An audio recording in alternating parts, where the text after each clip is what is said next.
Hi, I'm Sarah from Graco. I'm going to show you how to install your Forever DLX Slim 4-in-1 car seat in forward-facing mode using latch. Before we begin, you'll need to prep your car seat. Remove the infant supports and seat insert and set them to the side. The infant supports are for rear-facing use only. Next, remove the lower anchor strap from storage by pressing on the red button on the lower anchor connector. Repeat on the other side. Move the lower anchor strap to route it through the orange forward-facing belt path, making sure it is behind the harness straps.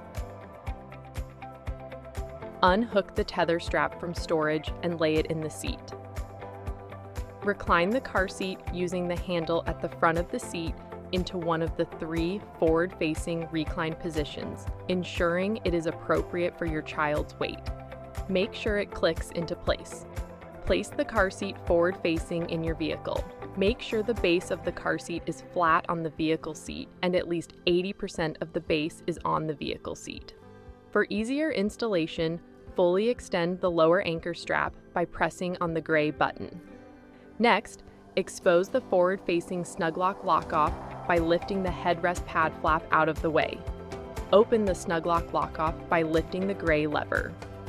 Make sure the lower anchor strap is routed under the snug lock lock-off. Attach the lower anchor connectors to the lower anchors in your vehicle. Make sure the arrows point up and the strap lies flat and isn't twisted. To tighten the lower anchor strap, place your hand on the center of the seat and pull on the free end of the strap.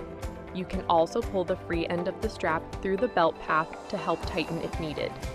Once slack is removed, close the snug lock lock-off until you hear a click. Extend the tether by lifting up on the tether lock and attach. Tighten the tether strap to remove all the slack.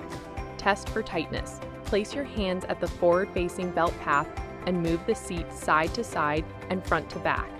It should not move more than 1 inch.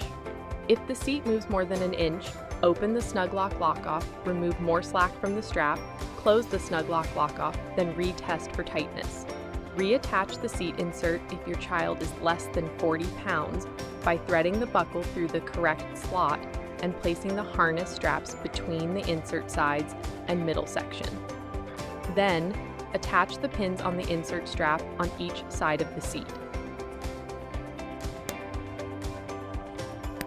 Move the headrest back to the proper position for your child. Your car seat is now installed.